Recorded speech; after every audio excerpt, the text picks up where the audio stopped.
From a beautiful beach in Piedra Blanca with women in bikinis, I welcome you to another Middle Eastern country. You may be surprised to find bikinis in the Middle East, but it's true, travelers.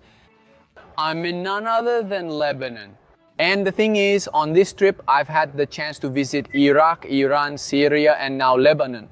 But before this, I've also had the chance to visit the United Arab Emirates and Egypt. And none of the countries I mentioned before are even a bit like this one. I'm totally amazed, and I arrived last night. Today I've been exploring this country for 2 hours, which is very small, by the way. So in just a few minutes, you can go from the sea to the mountains to the city. You can do everything here, and that's what I plan to do.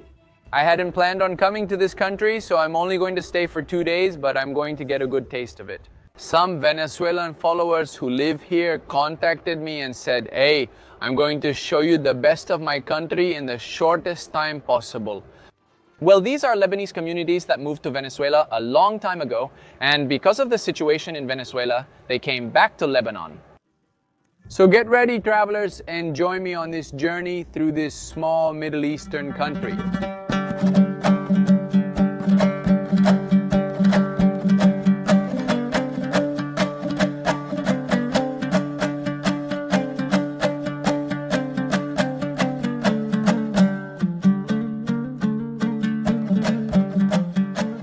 Meet Kristel. She's a travel enthusiast. How are you, Kristel? Great. And you? How are you, Emmanuel? Happy to have you here in Lebanon. Thank you really for reaching out to me and for being willing to give us this tour. How long have you been living here in Lebanon? We've been in Lebanon for nearly 15 years. I was born in Venezuela, but my parents are Lebanese. And what motivated you to come to Lebanon after, 15 years ago? Well, the situation in Venezuela was already a bit bad. It was already dangerous, and my dad decided to close everything there and move us to Lebanon because he has Lebanese family, so it was the best option to be here. Well, Bello, while we're traveling around this country, I'm going to ask you more questions about what life is like here, so get ready. Of course, get ready for everything that's coming. You're going to be surprised. You know that, like in most Muslim countries, people greet each other with Salam Alaikum. But here in Lebanon, a large part of the population is Christian. And they tell me that before being Christians or Muslims, they are Lebanese. So people greet each other differently. They greet in 3 languages. Can you explain that to me, Kristel? Yes, well, basically we say Hi Kifak Sabah, which means hello, how are you? Good. And we have a mix of English, French, and Arabic. Because Kifak is in Arabic or in French? Kifak is in Arabic. Okay. So it would be English, Arabic, and French. And well, it's a mix of all the cultures we have here in Lebanon. And that's, I think, the beauty of this country. Because there was a lot of French influence? We had a lot of French influence. It's even the second language of Lebanon. So it's a very strong language and a very strong influence. And what about English? Do they speak it too? English too, but not as much as French. You'd be surprised by how much French influence we have. Great. Let's keep exploring.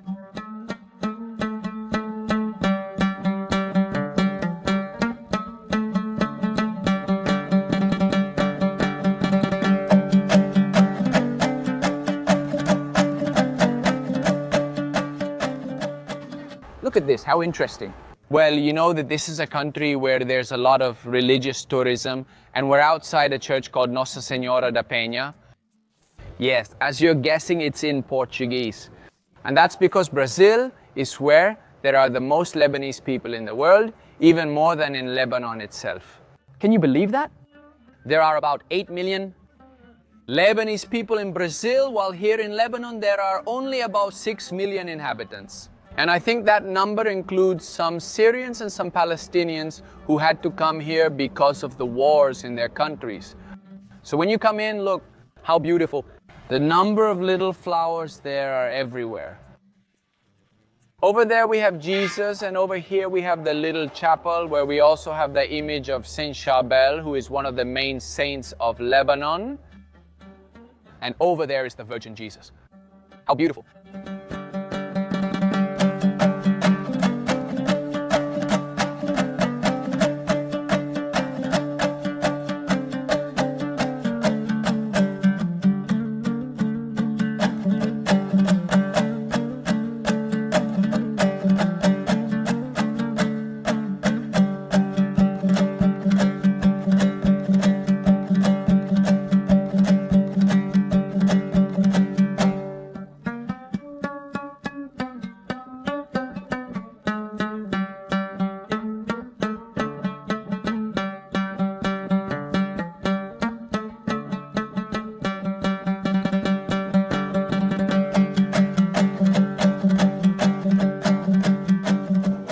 I just came out of a fossil museum that really surprised me because there are stones that they collected from the mountains here in Lebanon. And then they would cut them in half and you could see, well, the sharks, the stingrays, the octopuses. But it's impressive that these stones, well, these fossils are so old and are still so well preserved today. They also sold souvenirs made of little pieces, like smaller ones and such. But I think it's wonderful that this place exists here. This country has so much history. This image can give you an idea of how these fossils were found. They would hammer there, and then the stones would have the little shapes of the fish that were left there, well, petrified, so to speak.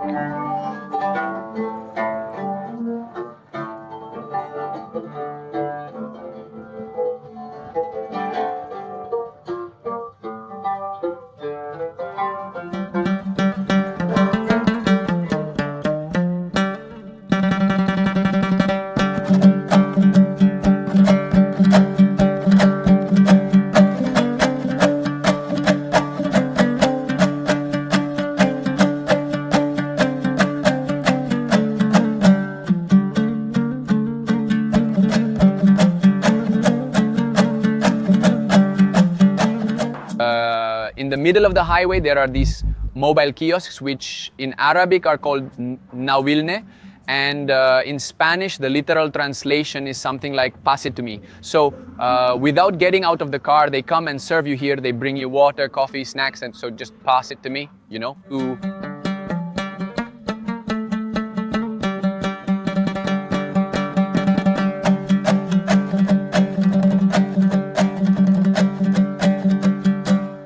Chris, where did you bring me now? I brought you to the best place for Arabic sweets in the world. Not just in Lebanon, in the world. Okay.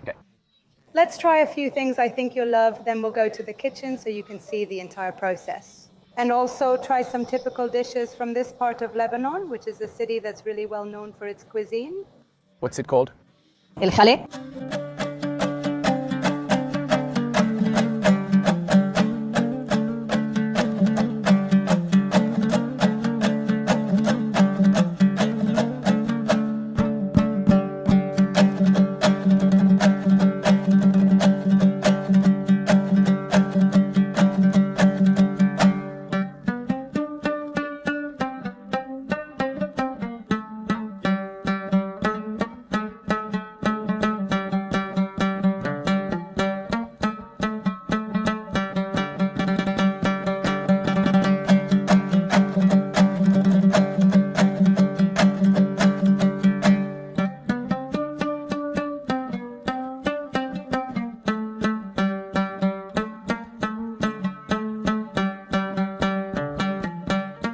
One of the moments I enjoy most about traveling has arrived, and that's trying the local food.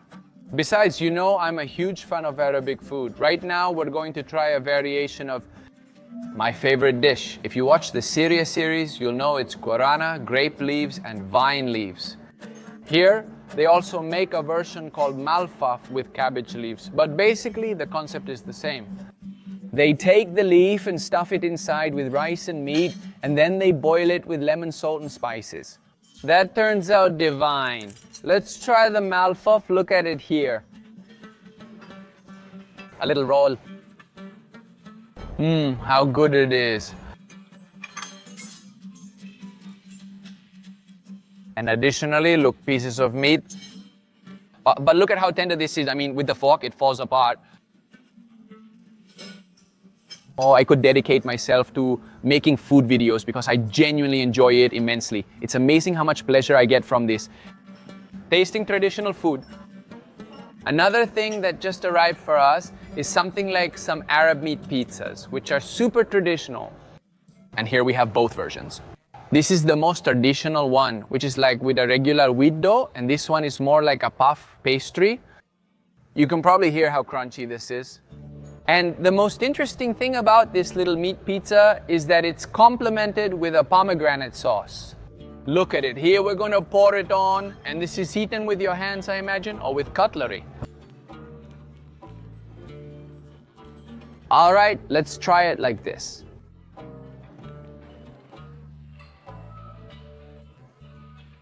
It's so good, and the amount of meat it has, it's considerable. It's really good. Now I'm going to try the puff pastry one, of course, with more pomegranate sauce. And let's see. Look at this delight.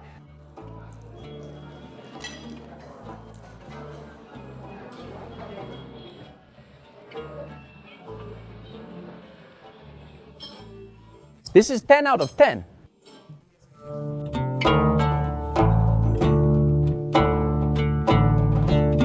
Kristel, what do we have here? Here we have a dish called fata. Usually it has many versions. We have eggplant, chickpea, sardine, and shrimp versions. You can modify it however you want, but this one is made with eggplant. The dish contains yogurt and pine nuts, oil, garlic, and of course eggplant, the most essential ingredient. Try us and let us know how it goes. This looks, I mean, my mouth is already watering, but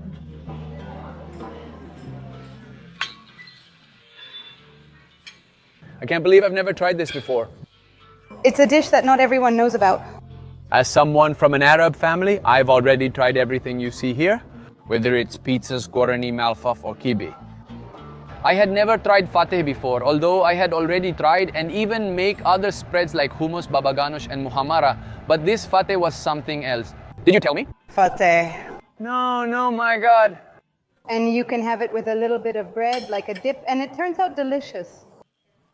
Let's try it with a piece of bread. Let's see how it is. Let's make a little mini sandwich here. Fateh, bread, and in it goes.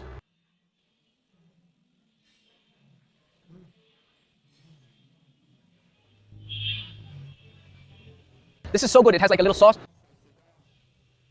The tomato, yogurt, and eggplant flavors really stand out in this delicious dish.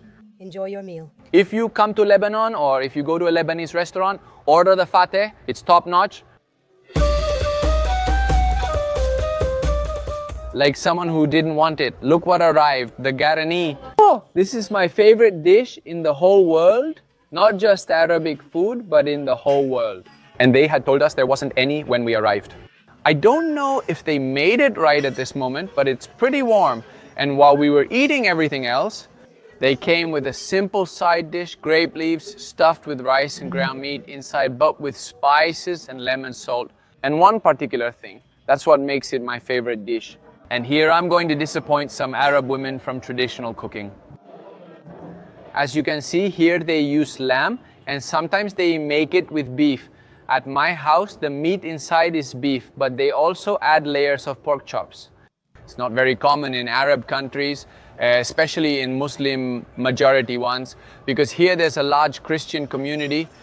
They eat pork, but well, in Venezuela, you know that people eat a lot of pork. And I don't know if this is a recipe adapted by my family, or if it's that the Arabs who moved to Venezuela started making it, but it's like my favorite way to eat carne. So now, enough talking, let's try it. Enjoy your meal. Thank you. Wow. It's really good. And look, this meat with a lot of fat, because that's what gives the garnish its flavor. No way. This is so good, garni meat.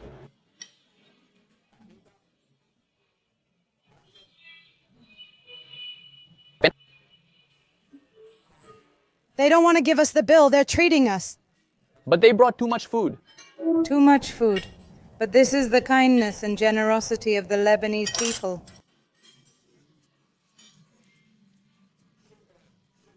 I tell you, I think this has happened to me a lot in several Middle Eastern countries.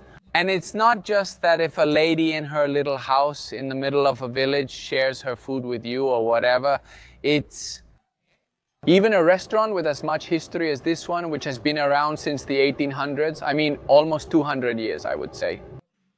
And they come.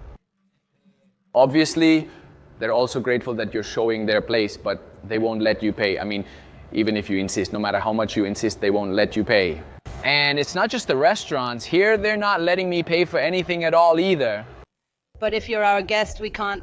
No, but I don't like that. I really don't, right? I don't like being invited, but I really appreciate it. Thank you. And obviously we couldn't miss out on enjoying the Arabic sweets. Look at how much they brought me. I don't know if I'll be able to eat all of this, and this is just a tasting. The portions, such as the kunefe, one of the most traditional dishes here, are as large as the entire plate. But anyway, they brought me a little bit here to try. This is like a sweet pastry that they put pistachio on top of, and inside it has either cheese or a custard called hashta. And that custard, well, it's the most famous one here in Tripoli.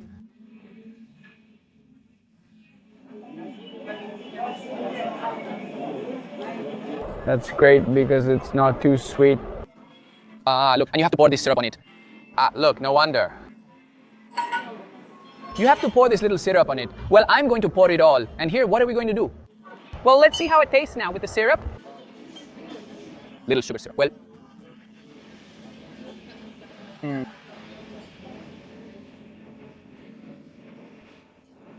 it changed, it got sweeter, obviously, but it's still amazing. Now let's try this one that has a bit of pistachio. Well, actually a lot of pistachio. I like this pistachio one more than the traditional one. It has a slightly more intense flavor. Oh, I don't even know what to try next. Let's go with a pretty traditional baklava. Here they tell me that unlike in Turkey they add honey to the baklavas when they make them, while here they add a sugar syrup. The guy told me I can't say it's the healthiest, but it is a bit lighter. It's not as sweet as in Turkey, so let's see. And indeed, it's divine, it's not as sweet. Nothing healthy here, let's see how it goes. This was precisely what we witnessed and what they had prepared for us inside.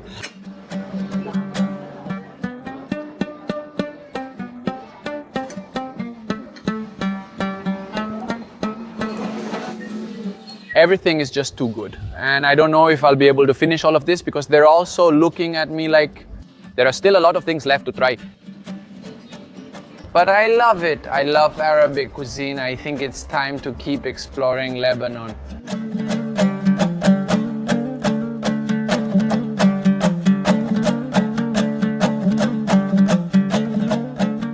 Look at this place, the paradise of hookahs. Look at how many hookahs there are. Hello, wow. This is the Disney for Arabs.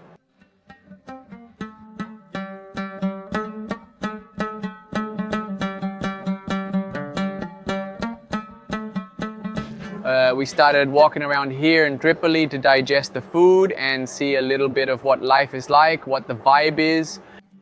They tell me that this city or this little town Tripoli is the busiest one. It's mostly Muslim and it's where you find the most street markets and street vendors.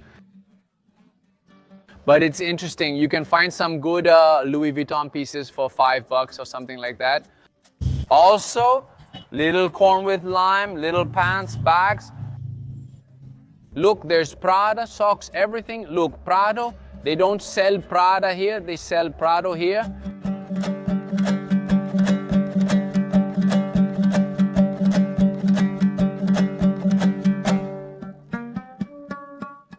I've already seen several gold shops here and I was told that gold is cheaper in Lebanon than in practically any other country in the world. And correct me if I'm wrong down here in the comments. Thank God Valerie didn't come on this trip because otherwise we would have come back with negative balances. No, just kidding, just kidding. I would have loved for her to come, but well, let's see if we can find her something. Yeah, good, nice and cheap, brother.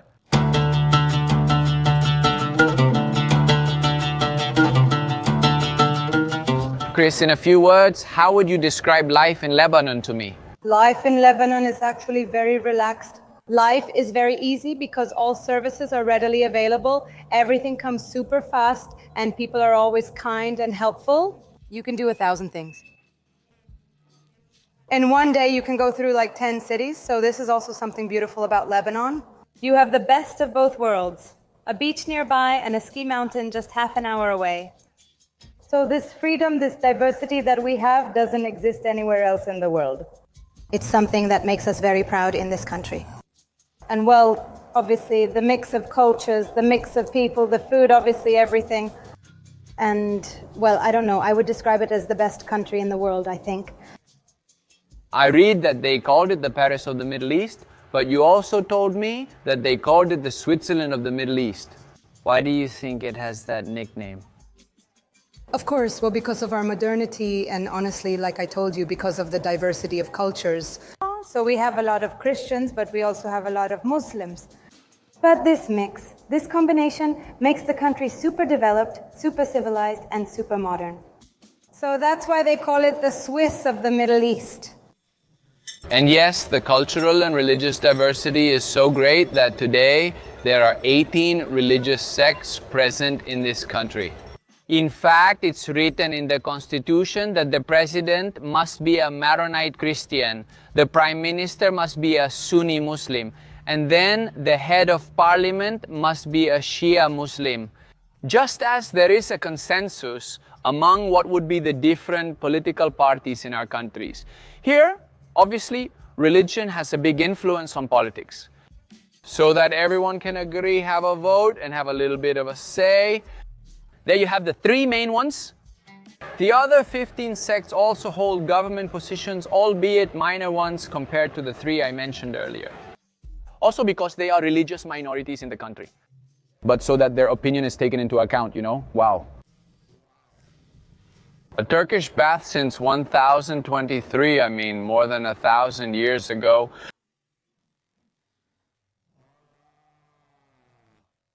Wow. Look, this guy is amazing, the way he throws the towels or whatever, yes.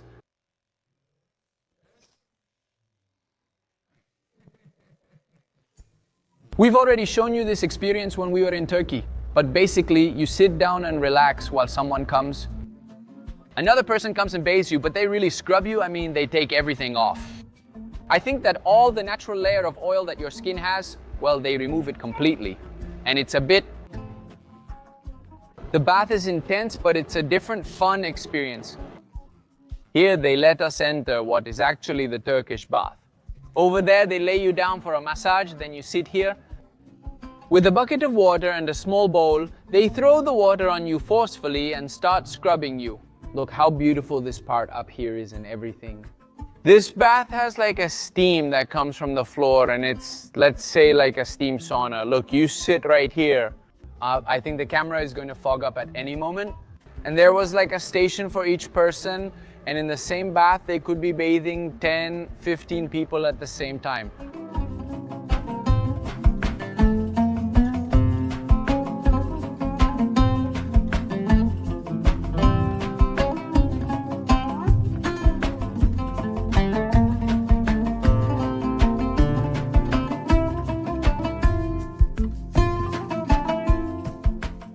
Look at this, how funny, the man sells coffee.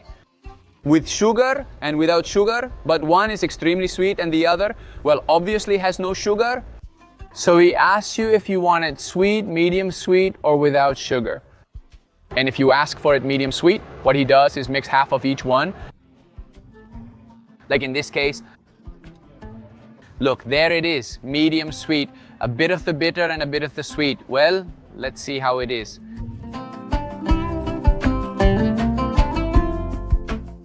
Well, this isn't bitter, it's beyond that. I mean, it's like a little bit of coffee in the bitterness, not a little bit of bitterness in the coffee.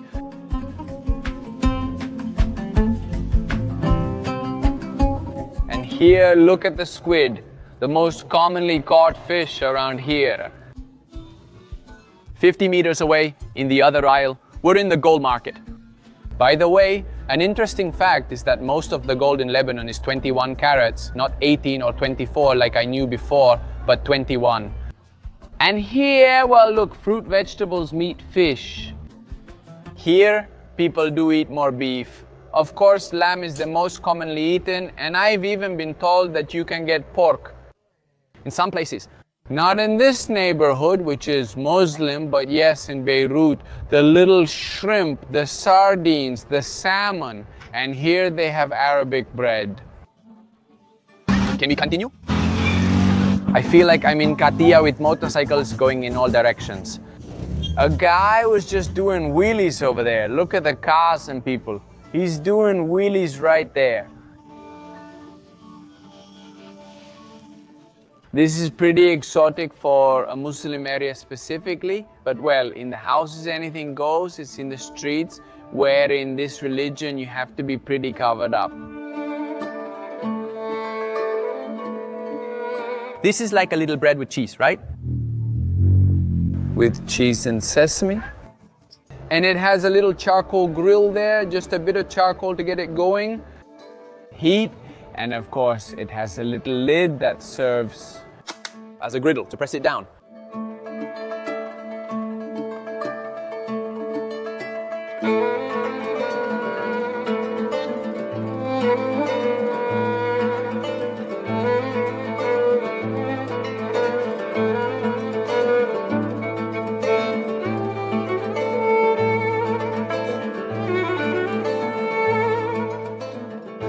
Chris, where did we come right now?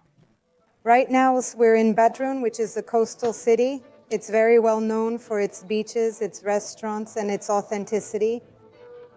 I mean, the streets are super old, but at the same time, very well maintained, so they have that modern touch. Known for shopping, food, beaches, and resorts, it's currently a trendy party destination.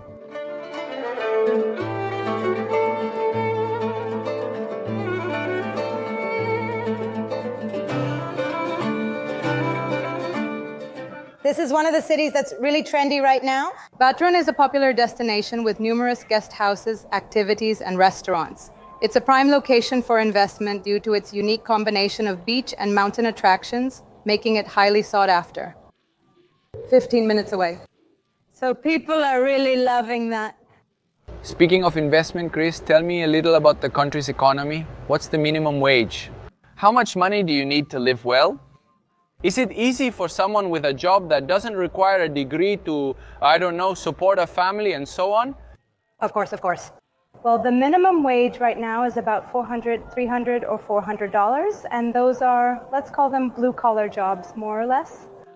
And well, everything starts to go up depending on the degree they have, the experience they have, and of course their education. Obviously an experience, as I already mentioned, and they can keep going up to about $1,500, $2,000. Many people have left Lebanon because they can't start families or invest much due to the country's circumstances. If they don't have a foot outside or some source from outside, then people like to have that. One foot in, one out due to the country's instability. Roughly how much money do you need to live in Beirut? For example, what is the cost of rent there? Approximately between $1,000 and $2,000. So, with a minimum wage, you can't live in Beirut? It's very difficult. Exactly. Right now, little by little, well, the situation is getting better. We have a president now, which is something we didn't have for about 3 years. And so this is also attracting many initiatives from abroad, which are investing a lot in the country. They will begin offering credits and loans, benefiting both the bank and its customers. Real estate and everything related to it. Real estate. Real estate investment, yes. Real estate investment.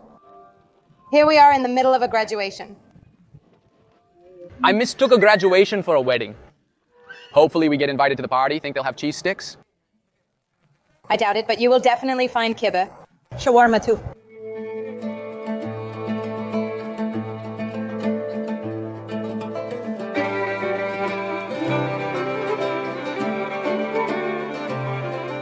Yeah, Chris. We're still talking about money, more or less. How much could someone spend on rent, maybe outside of Beirut? For rent outside of Beirut, it can go down a little more to about $800, but that's almost just for a room. So it's still really difficult. One thing you need to know about Lebanon is that a lot of people have houses from their grandparents or parents, and all of this stays within the family. So that really helps people who don't have a house yet, but their family does. And for food, more or less, how much would you spend? For food, well, for groceries, I think you can live well with about $400 a month just for groceries. It could be a little less, of course, if you cut out some luxury items. And for restaurants and things like that, you need to increase your budget a bit, but you can spend about $600 to $800 on restaurants and bars. That's all. Chris, you just mentioned to me that they went 3 years without a president. Can you explain that to me a little more? That's right, of course. Since the situation in the country is a bit bad, the president is elected by the parliament, which must reach a quorum or unanimous decision. So that we can have a president, obviously also with pressure from outside. Thankfully, they finally reached an agreement this year. Now that we have a president, we see a lot of improvement ahead. Thank God, God willing. Amen, amen.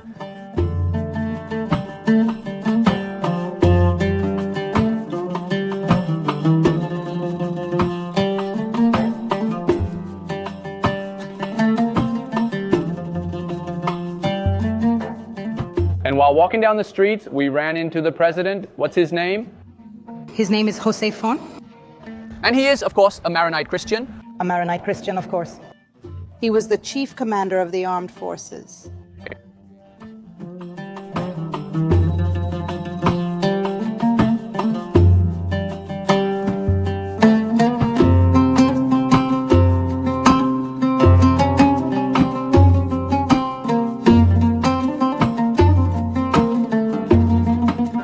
Look at this little plaque that's on one of the walls of the square, where there's a photo of before and after. The neighborhood currently looks even better than the after photo, with additional tables, flowers, and trees. This little neighborhood is called La Diaspora. Basically, Lebanese families who have already emigrated and lived abroad. Today, they kind of contributed to rebuilding this neighborhood. You must mention Lebanese, Russians, Americans, and others.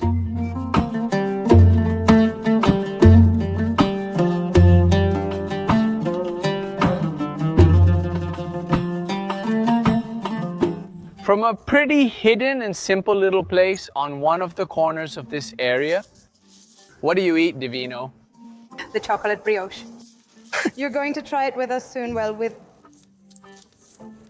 So right now they cut it for us, they sliced it up for us, so everyone can share it. But please, look at the chocolate, and if you could, I wish you could feel how soft it is. Kristel, you're perfect to be a blogger. Lebanese, yes, yes, yes. I should. Well, but first enjoy your meal. Or Saitan?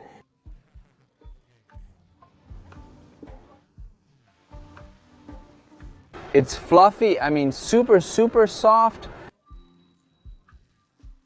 And it's not too sweet, it's divine. It has like the perfect chocolate.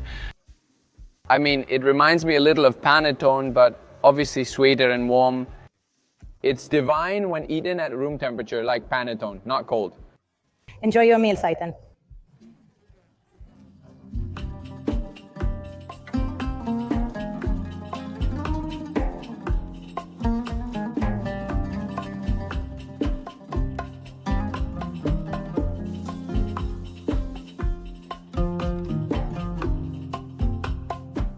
Thank you. Look, what a spectacular view of this church.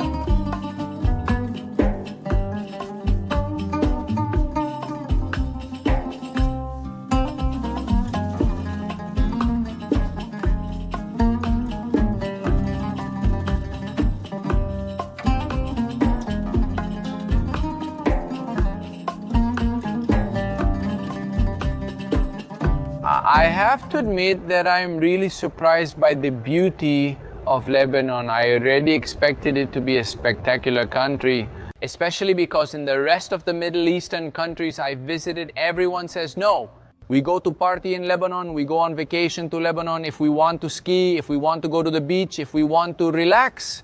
Lebanon is our country, despite the recent conflicts it has gone through. Historically, it has been known as the vacation country of the Middle East. But I never imagined seeing so much beauty and above all, so much authenticity. For instance, when you visit countries like the United Arab Emirates, And it's true that there's a lot of luxury, but it's like an exaggerated, generic kind of luxury here, just like in Iran. Honestly, those who watch that series, I think the amount of flowers in the structure, the design doesn't try to be the most luxurious or the most hippie, but rather it has its own particular style. And honestly, that has me fascinated. We've already visited 3 little towns today, and each one has its own particular charm. Honestly, this visit to Lebanon felt way too short, but it's an excuse to come back. And of course, with Ninita, Chris, as we near the end of our conversation, I have a few more questions for you. The first one is, what do you like most about living in Lebanon? The kindness, quality, and generosity of the people here is what I love most, 100%. Look, I want to emphasize something here since you mentioned it, because I totally agree with you. Not just here in Lebanon, but in the Middle East. People are super kind and they're willing to give you even what they don't have. But especially with you, with you and your father, the kindness of the Lebanese mixes with the kindness of the Venezuelans. And honestly, that's, a wonderful mix. I'm very grateful for the visit and everything you've shown me today. It wouldn't have been possible without you. No, of course not. And I truly appreciate it a lot. Now, is there anything you don't like or that you would change about life in Lebanon? Unfortunately, I would change the politics because it's very complicated and they're not helping us, just holding the country back. And we want to move forward, and we want it to be a country that everyone visits and not just sees the bad things, but all the good things too. Don't you miss Venezuela, Chris? I love Venezuela and feel blessed to live between the 2 most beautiful countries in the world, Venezuela and Lebanon. There's truly nothing like Venezuela. That's true. So, well, I'm grateful for that, and thank you for your time and for coming with us and seeing Lebanon through our eyes. Well, thank you again for watching this video, and to both of you for bringing us here, because here Mr. Hassan was quite hidden, but he was present all day. He has been the pioneer. Oh, yes, that's not fair. Ah, yes, that's not fair. The historian. He knows a lot about these countries. Really, thank you, Jorge. I'm a learner. Thank you very much. I'm excited for your next visit. Of course. Many Latin Americans are waiting for us here. We're at your service for everyone. Amen.